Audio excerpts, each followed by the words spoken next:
And I'm in love with the good life. Can't give it up. Make it to the top. Keep climbing. I wanna live it up. The good life. I'm coming up. I'm coming up. The good life. Good life. Oh, good life. Good life. Good life. Good life. Boom, coming in hot chinchy on a Monday. Let's get it, brother. What's going on? A lot going on, man. You know, you think like the weekend before Thanksgiving, nothing's going to really happen in like the news cycle or anything. The entire world's on fire. That's one thing. But then in sports, we got big signings in baseball. And then we got some really fun football stuff, even though there's some crappy games, but like good storylines there. It's just a lot going on, man. It gets, why is it always like right before a holiday? Like everything starts getting crazy. I know it's in the air. You can feel it. Like even my kids are my kids are coming home from college, which is exciting. And like Andrew got home last night. He's probably be over here in a second for breakfast or something. But like Jake's coming home tomorrow. You know, I'm going to go get, you know, I got Sarah just bought a box of sweet potatoes. We can make a little sweet potato mash. You know what I mean?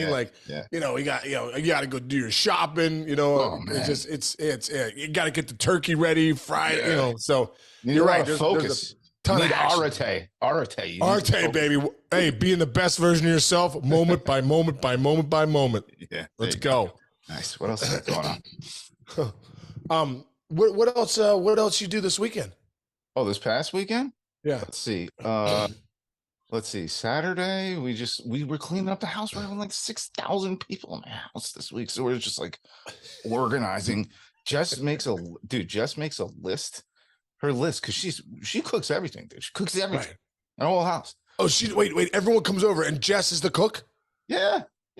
You might get a pie here and there. You might get somebody bring a prosciutto bread or something. Great. Yeah. Someone goes to the bakery, picks up a pumpkin pie. Jess is slaving over here, sweating bullets. Yeah. But I did for the first time ever. I got to tell you this. I got a turkey. I ordered the turkey like a week ago. Normally, I'm running around town and there's no turkeys anywhere like the day before Thanksgiving. I'm like, you're getting a butterball one that's got 8,000 freaking steroids in it. You're like, exactly. Cook up this butterball. Yeah, the thing just walks into your house. It's so like unhealthy. Dude, I got some turkeys in my backyard today. I went for my walk and I heard gobble, gobble, gobble. I'm like, hey, these guys are threatening me. They want me to, I'm not obviously not a hunter, but I'll take one down if I have to. The last minute turkey, I don't have one. I'll go get one in my backyard. That's so good. That's all I got, man. So that's what I'm doing. I was at my buddy's my buddy Gooch, you know, the Gooch that comes over here, you know, he's been on the show. So it was Gooch's 50th birthday, which I can't believe he's 50. That means I'll be 50 in July. So things are happening, bro. You know what I mean? Like a Gooch. I still remember Gooch and I were like 10 years old cooking steakums at 4 in the morning on a sleepover after a travel baseball game where, you know, his dad comes out like, what the hell's going on? Hey, Mr. McGarty, we're cooking up some steakums. Now the guy's 50. You know what I mean? It's crazy, man. It's incredible. It goes so fast. Incredible. I'll never forget. You guys did a whole video for me on my 40th birthday. My cousin surprised me. You guys all did a video, and I'll never forget. D-Ro goes, "Congratulations on 40. You're halfway dead." It's like, that's great. Thanks. It's true. My dad last night we went over to my parents' house for like for dinner. I cooked up some eggs, scrambled eggs. You know, I like breakfast for dinner, a couple scrambled eggs. I like that. You know, some sausage. And he's like, my dad's like, well, you know what? It's all gonna happen to us. And we're like, what, Dad? He's like, we're all gonna die. I'm like, I know, Dad. I know. It's the only undefeated thing in the world. Yeah, exactly. 100%. No doubt about it. So that's why even more reason to live with Arte. Enjoy it. All you have. There you go. The only currency our main currency as we get older and even as we're younger is time, dude. It is. You can make all the money in the world, but like my dad said, you never ever seen a Brinks truck fall in a hearse. You know what I mean? You could have $100 billion, but when it's falling that hearse, it don't matter anymore, dude. Yeah. You're back as a cardinal in the back, just flying in, trying to say hi to your relatives on the porch. You know what I mean? Dude, it's crazy, dude. You were telling me some crazy story about your town right now before. Well, dude, I was talking to my buddy yesterday, and you know this is crazy stuff, but I have to say it, but Because it's probably happening in a lot of towns. Matter of fact, I know it is because I started reading articles this morning about it. A friend of mine a couple weeks ago in my town got robbed, right? And there was 3 guys came, they broke a back window, alarm went off, everything, cops came. This group was in and out of there in like 5 minutes, right? They come in, they're wearing all black clothing, black mask, black, outfit, everything like that. Boom, they hit you right quickly. So I talked to him at the party, but I had known about it because we heard about it. Well, I asked my other buddy, my buddy Jay, I said, dude, so-and-so got robbed a couple weeks ago in our town. He's like, listen to this. So now he lives in another town, Fox Chapel, other side of Pittsburgh. He goes, listen, a good friend of mine, his neighbor, this guy goes out, for out on the night on the town. He said they see on the Ring camera, not at the time, but when they looked back, what happened was this guy in all black clothes again, takes a chair, throws it through the back window, Chinch. What? And he stands there and waits. So on the camera, you could see this happen. He stands there and waits. He's waiting for an alarm or he's waiting for the cops to show up. He waits 20 minutes. What? No cops, no alarm. He goes like this, Chinch. Now this guy's house backed up to the woods. Okay. He goes like this. 11 dudes come out of the woods. Stop. Go into this guy's house. Ransack it for 2 hours. They're in his house. They can see all the Ring cameras going off. 2 hours in the house. He has a safe. They saw the safe in half. They pull out the money, whatever's in the safe, jewelry, whatever. Are you kidding? Yeah, dude. Then this guy comes back. House has been ransacked, complete ransacked for 2 hours. So so now I'm starting to look into it. I heard about the club. This group's called the SATG, the South American Thief Gang. Look it up, dude. It's real. So if you Google it, it's everything. See it? Funny on Google. Yeah. So this morning I read an article about there was a guy in Queens. They're saying that a lot of the people that they're finding are from Chile or Colombia. What? And they're given like a 90-day visa, and they come over, and there's a whole ring going on. They go into nice suburban neighborhoods, and just ransack them. Take off. Yeah, they ransack, dude. But they're like legit thieves. They're not like this guy's. No, they know exactly what they're doing. They do it at a high level. It's just crazy, dude.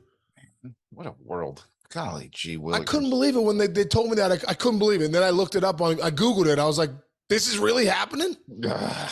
So lock your doors, put your alarms on, and don't leave your keys in your car. Crazy, man. Crazy bananas. Yeah, you used to leave your keys in your car. Well, dude, Sarah was all over me all the time. She's like, are you serious? She's like, and I'm like, hey, it's Pittsburgh. St. Clair. Yeah, she's a Jersey girl. Jersey, dude. She's locking every door's locked. Alarms are on. It's freaking ridiculous. Yeah. That's what we are. Oh, it's like Fort Knox in my house. At night, I got double bolt locks. I got locks. I have a foot lock. I have foot locks on any sliding door in my house. There's an extra lock where like a metal bar goes in the bottom. And, are you serious? The frame into place. F yeah, man. Nobody come here. I'm ready for you. Nobody come here. I got other stuff here ready for you. Yeah. You know what I'm saying? Nobody's coming to the Chinchimino house. I'll tell you that right now. Well, that's true. That's also true. The last name gives me a little bit of a buffer in the streets of Queens and Long Island, with the Chinchimino brothers around. That's why me and all my cousins all moved into the same neighborhood in case something ever happens. That's why you don't call the cops. You just call the Chinchiminos. You're like, we got a problem here. We got a broken window in the back of Matt Chinch's kitchen. Everybody rally. So good. Anyway, let's talk a little sports. Somebody the other day goes, I've been listening for 5 minutes. Haven't heard anything about baseball. We'll deal with it, buddy. We like to talk to each other. I'll go right back at you. Listen, we're just all about baseball. Like that would be boring as hell if we just sat here and talked baseball for like 10 minutes. Yeah, baseball's the biggest thing going on right 3 days before Thanksgiving. But you know what? There is some news in baseball. Aaron Nola, dude, he got paid. What is your take so far? What was it? 7 years? What's 7 years, 172? Yes, dude. Yeah. No. Look, I love him. He's great.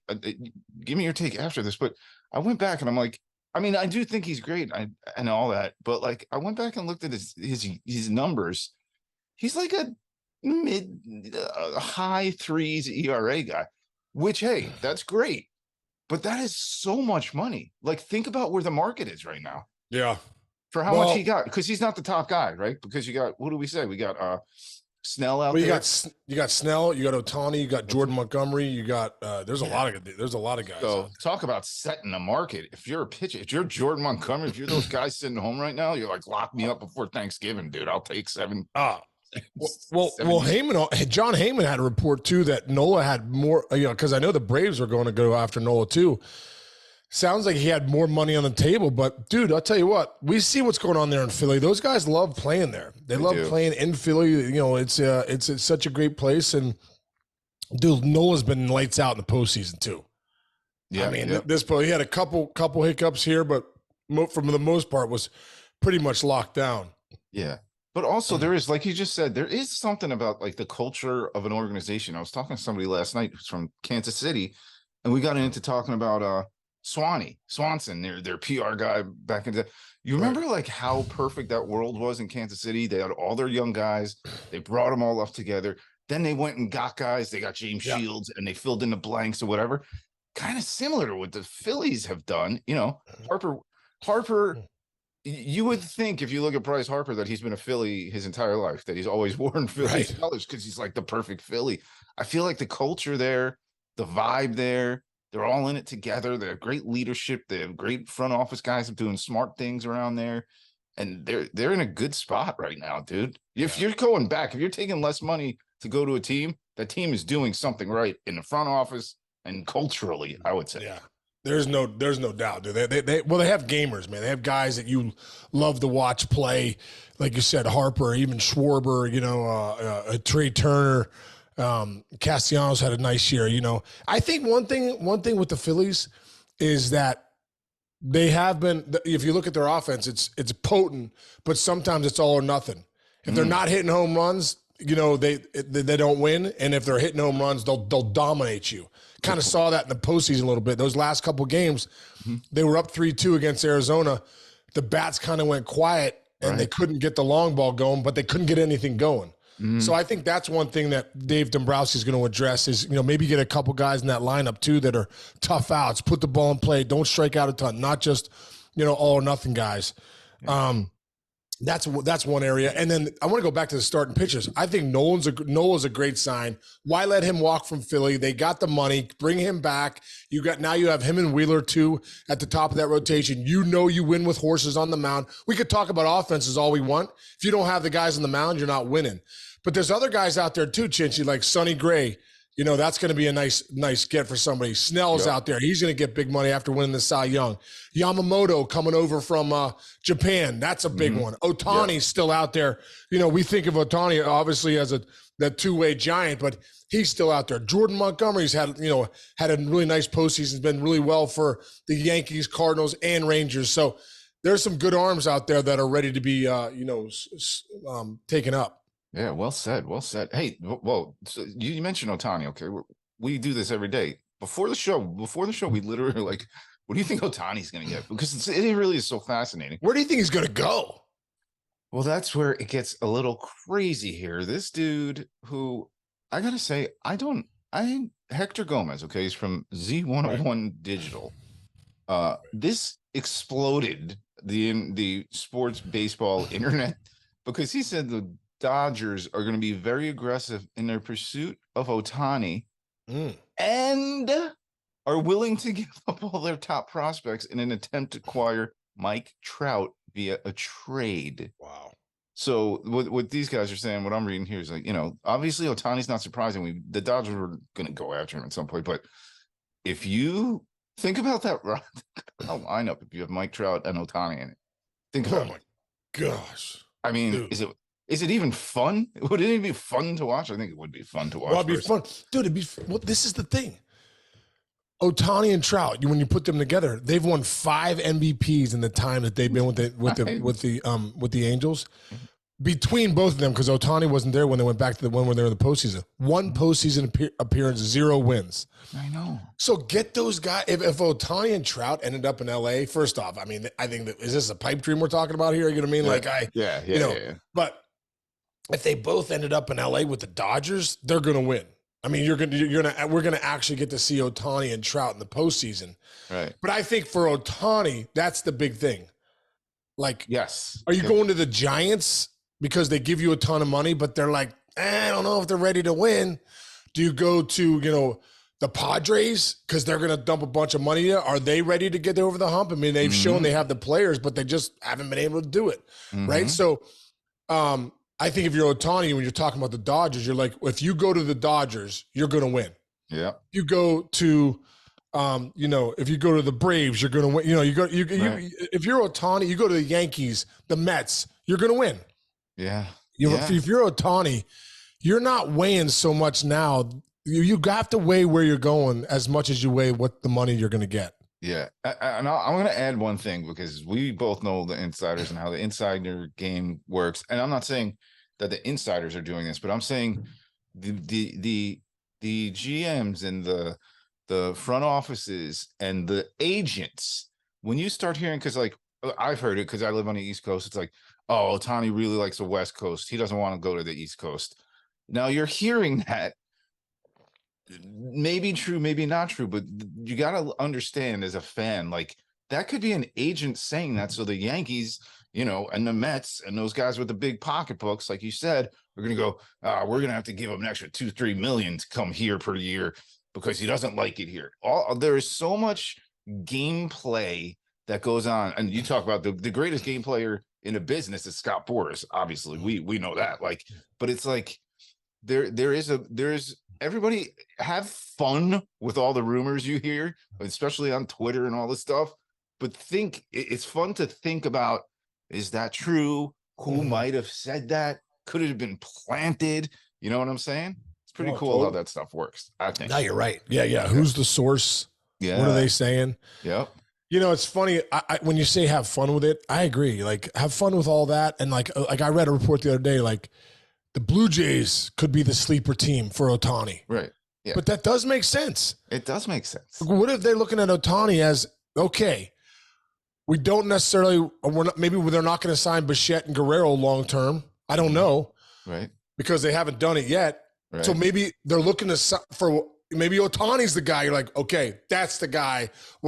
That's the guy because we're going to give part of the franchise to, dude. Because at the end of the day, when Ohtani signs, basically he has a piece of the franchise. Has to. Yeah. You know what I mean? Be worth that. Like, you're never going to pay him $500 million. You got a piece of the franchise now. Yeah, it's true. Yeah. Franchises used to not sell for $500 million. So now you're going to give one person on your team $500 million. Exactly, dude. Exactly. That's crazy. It's crazy. But I love when you hear those reports that, maybe it's the Cubs. Yeah. Maybe the Cubs. I'm sure a lot of teams are going to be in, dude, because this is a once in generational player. Teams are going to put the best foot forward that want to spend money. Yeah. Now, here's the other thing, and this is something I read. I think it was Mike Lupigan brought up. He said is like most explosive free agent years, like with the biggest players and whatever. People forget, because I talk about some of the other towns that you don't always hear the name. Remember when A-Rod went to the Rangers? They were the worst team in baseball, right? And he kind of actually helped get them back to some form of semblance. And then, of course, they traded him.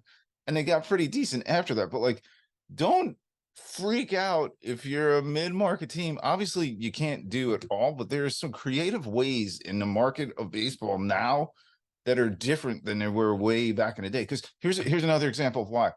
Remember, the Tigers went all in and got David Price for, like, it was like hundreds of millions of dollars. And that was a really huge deal. I think that was the highest paid pitcher contract ever at the time. And they were able to move him. Like, you can move a contract this day and age that I don't think you could even when you were playing. I don't think you could really move contracts the way they can creatively do it now. So for any team who's really going for it and you really want to spend all that money, you're going to have to eat some of it if it doesn't work out, but it's not going to cripple your franchise forever. I think I'm right there. I don't know. What do you think? No, I agree, dude. I think teams are looking, if you're signing you long term, even a guy like Mike Trout.